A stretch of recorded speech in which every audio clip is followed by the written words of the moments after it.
Mon prochain invité, ben, ça commence à être un habitué de la place parce qu'on l'a vu avec plusieurs chapeaux. Il y a de ça, dans le temps où on était au 25, vous étiez maire de l'Île-aux-Grues. Oui. Vous avez été maire de l'Île-aux-Grues. D'abord, vous êtes un agriculteur. Absolument. Okay. La première raison pour laquelle je suis allé aux Grues, c'est une ferme laitière. Puis, voilà. Ma conjointe, toute sa famille venait de là. Alors, ça, c'est le premier point. Le deuxième, vous avez été maire de 2009 à 2015. Oui. Après quoi, vous avez été, on vous a perdu de vue un peu, et là, on vous retrouve comme candidat du Parti conservateur du Québec aux dernières élections. Et vous avez terminé deuxième après le député actuel, Mathieu Rivet. Et là, après quoi, on vous reçoit parce que vous êtes nommé président du Parti conservateur du Québec pour Côte-du-Sud. Et récemment, on apprend que vous démissionnez du Parti conservateur du Québec pour être candidat à la mairie de l'Île-aux-Grues. Oui. Est-ce que je résume bien la situation? Oui, bien, il y a juste... quand je suis parti de la mairie, c'était pour devenir président du conseil d'administration de la fromagerie. On va en parler. Qui est notre principal moteur économique à l'île. Donc, pourquoi? Pourquoi vous ne pouviez pas être président de la coopérative, de la fromagerie de l'Île-aux-Grues, et être maire aussi? Bien, j'aurais pu. Sincèrement, j'aurais pu. Il n'y avait rien dans la loi qui m'interdisait de le faire. C'est juste que je trouvais, dans un contexte de l'île, d'être maire de la municipalité, puis d'être président du conseil d'administration de la plus grande entreprise, je trouvais que ça concentrait trop de postes importants dans la même personne. Je trouvais que les dangers de dérapage étaient grands. Puis moi, vous savez, je suis un amoureux de la démocratie. Je trouve que c'est un système imparfait, mais c'est le plus parfait des systèmes imparfaits qu'on a. Je pense que c'est Winston Churchill qui disait ça. Donc, puis j'y crois pour vrai, ça. Puis je pense qu'à un moment donné, il faut avoir une séparation des pouvoirs, puis s'assurer aussi que s'il y a quelque chose qui arrive à une place, ça ne l'affecte pas tout. Parce que l'île, c'est fragile, c'est un super beau milieu, c'est quelque chose qui rayonne. Les gens qui sont là-dedans, c'est des gens qui sont d'une combativité incroyable. Mais pourquoi en même temps, avoir laissé la mairie pour la fromagerie? Bien, à l'époque, la fromagerie était dans... Vous vous souvenez qu'on jetait beaucoup de fromage, les finances de la fromagerie étaient impactées. Le président de la fromagerie avait quitté ses fonctions. Et puis, à un moment donné, bien, quand on arrive dans un processus électoral, c'est les membres qui sont membres de la coop qui choisissent un président. Il n'y en a pas 13 à la douzaine des membres à l'époque, avant qu'on soit fusionné. On était, je pense, c'est 4 ou 5 sur le conseil d'administration. Donc, ça prenait quelqu'un qui était capable de gérer des réunions, de faire des choses, d'avancer. Et je sentais que là, le besoin immédiat était plus là qu'à la mairie. Je pense que la mairie, ça allait très bien. Les finances de la municipalité étaient excellentes. Quand j'ai quitté, la directrice générale est une personne extraordinaire qui moi, m'a initié à mes débuts en politique, mais qui a fait de moi le politicien que je suis devenu à long terme. C'est une personne que j'avais extrêmement confiance et que j'ai toujours extrêmement confiance. Et je sentais que là, je serais peut-être plus utile à la fromagerie. Maintenant, avec tout ce que j'ai mentionné tout à l'heure, vous avez démissionné du Parti conservateur du Québec comme président. Pourquoi? Pour bien faire les choses, un maire représente l'ensemble de sa population, peu importe les opinions politiques qu'ils ont. Moi, je ne renierais pas que j'ai été candidat, puis je ne renierais pas que j'ai eu des pensées conservatrices. Ça serait difficile à renier. C'est ça. Mais, par contre, on arrive à l'étape, à un moment donné, où est-ce qu'on a à travailler avec les gens en place. C'est Mathieu Rivet qui a gagné l'élection. Comme maire, j'aurais à travailler avec lui. Et je ne veux pas porter deux chapeaux. Je veux porter le chapeau du maire des gens de l'Île-aux-Grues puis de son archipel, sans avoir les amarres de mon passé politique. Puis vous savez, je l'ai déjà fait. J'ai travaillé avec Norbert Morin, alors que Norbert Morin savait très bien que je n'étais pas de la famille libérale. Ça ne l'a jamais fait aucun changement. Mais moi, je me suis toujours assuré d'avoir un dégagement. Puis à un moment donné, c'est pas parce que, des fois, on est adversaire qu'on n'a pas de respect pour l'un pour l'autre. Puis un coup que le match est fini, on peut se serrer à la main puis continuer à travailler ensemble sur... Mais vous n'avez pas été opposant à Norbert Morin. Là, vous avez été opposant à Mathieu Rivet. Oui, mais je pense que les grands hommes d'État sont capables de faire la différence. Il y a une lutte. Quand les élections sont ouvertes, on veut tous la même chose. Mais un coup que l'élection est finie, c'est fini, puis on prend le résultat de la population. Puis si on croit à la démocratie, on prend le résultat de la population comme il est fait. On peut demander des fois de changer certaines formulations si on n'est pas d'accord. mais vous m'avez jamais entendu de me plaindre du résultat de l'élection, puis de comment ça avait été fait. Le combat est fini. On a fini deuxième. C'est Mathieu Rivet qui est élu. Puis on passe à d'autres choses. Les gens, après ça, ils vont être capables d'évaluer ce qui va être fait au cours des 4 prochaines années. Puis moi, c'est mon rôle présentement, c'est d'être candidat à la mairie de l'île-aux-Grues, tenter de représenter les gens de nouveau. Ça m'amène à vous poser la question. Qu'est-ce qui fait que vous allez comme candidat à la mairie de l'île-aux-Grues? Bon, vous avez parlé que la situation financière, que tout allait bien quand vous avez quitté pour la présidence, et vous avez expliqué pourquoi, à la présidence de la fromagerie. Là, ce qu'on entend,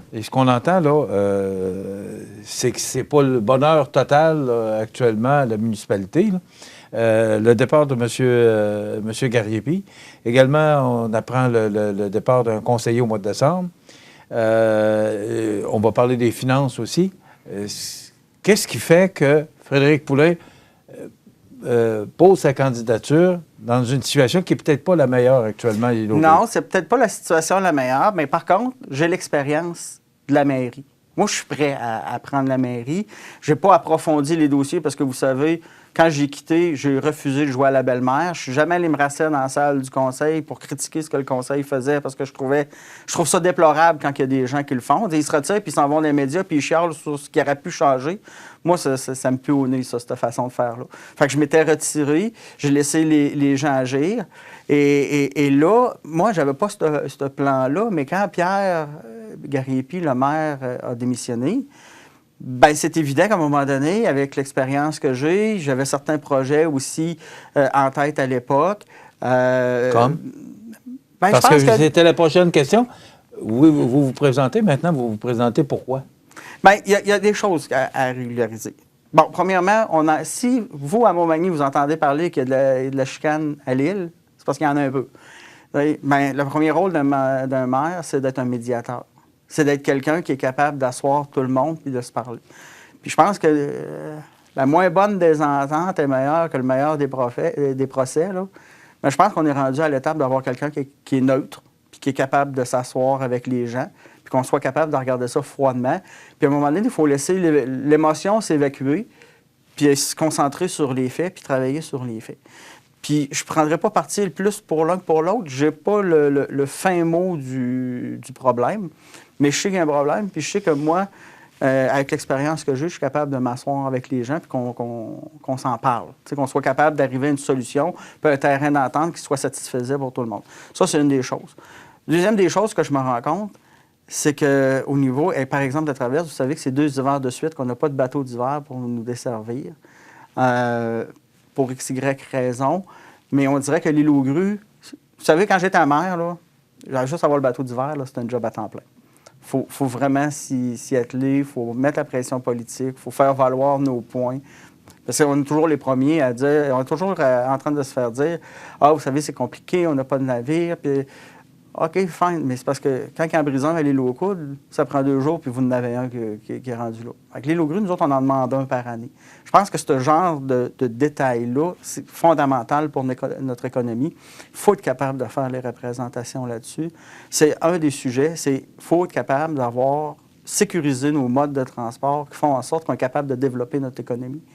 La traverse aussi, exemple, sur les périodes de livraison, maintenant, on est rendu à des périodes d'1 heure entre les bateaux au lieu de 45 minutes. Quand on n'est pas capable de les faire, des fois, c'est 1h15. Bien, ça aussi, il faut s'assurer d'être optimal dans la façon dont on fait livrer nos produits à l'île. Surtout ce qui est camionnable. On ne peut pas tout rentrer par avion. L'avion, c'est de la voie trop facile quand on oublie qu'il y a de l'économie à l'île. C'est de l'économie agricole principalement, mais aussi l'économie touristique qui prend une très, très grande place.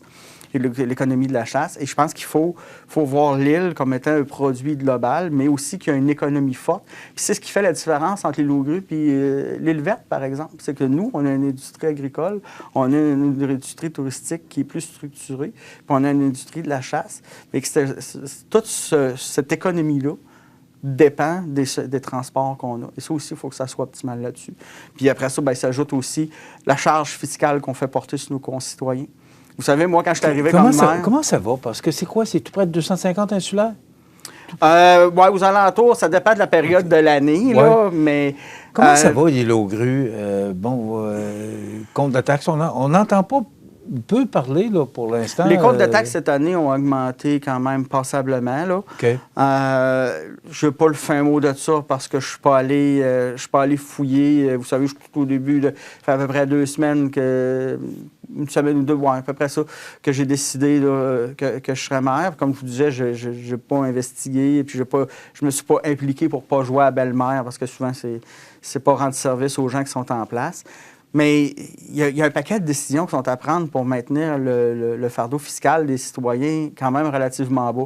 Si vous vous souvenez, moi, quand j'ai été élu maire la première année, il y avait un grand projet d'eau usée à l'île avec de la construction, des stations de pompage. Puis moi, quand je suis arrivé, on avait regardé ça d'un œil différent. Puis on se rendait compte que le fardeau fiscal qu'on ferait porter juste pour ce projet-là sur nos citoyens, c'était 2 500 $ par mois. 2 500 $ de taxes par année supplémentaires. Par compte de taxes.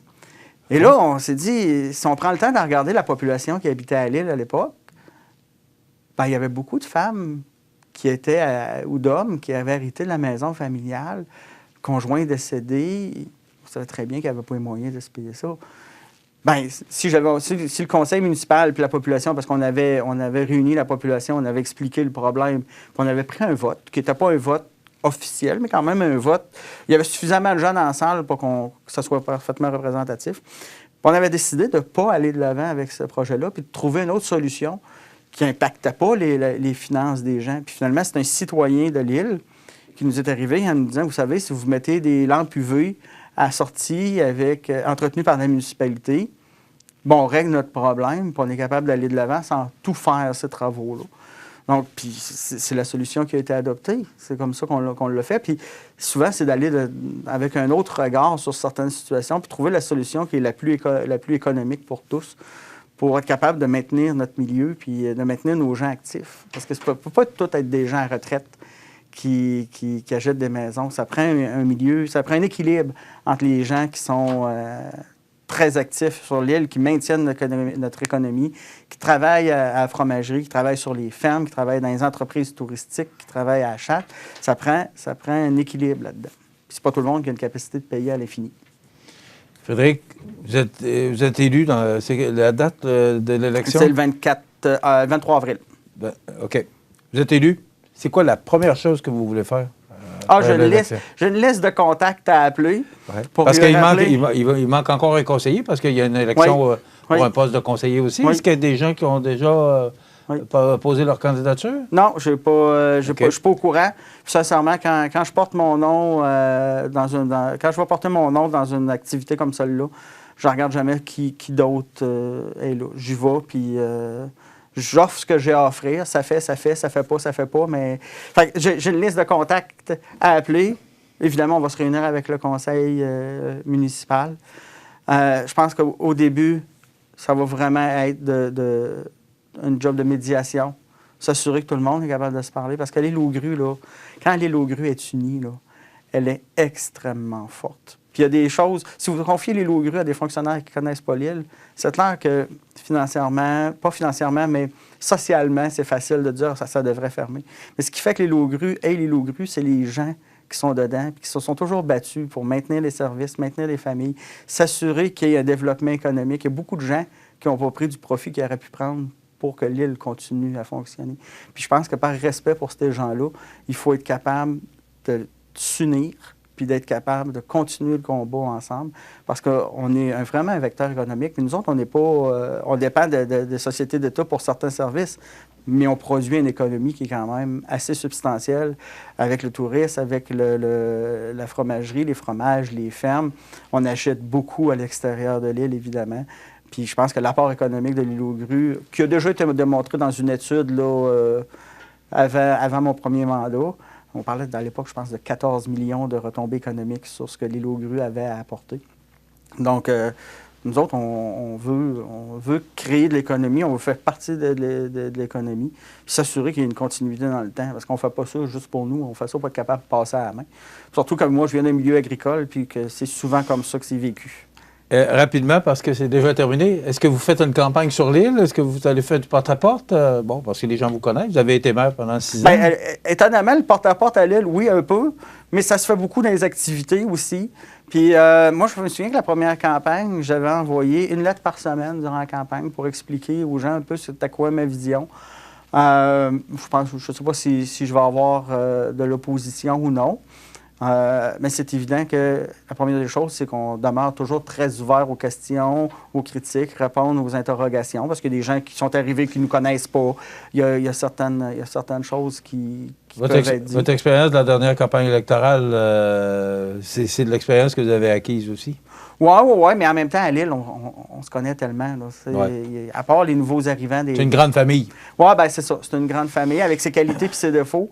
Mais la grande famille, là, quand elle décide, quand elle a un combat commun, là, c'est dur à arrêter. Puis moi, je peux vous garantir que quand je représentais les gens à la Société des traversiers, mettons, je représentais les gens de l'île aux Grès à la Société des traversiers, là, quand j'arrivais au bureau, j'avais plus besoin de me présenter, ils me connaissaient. Parce qu'on a un rayonnement, puis un aura, puis une capacité économique.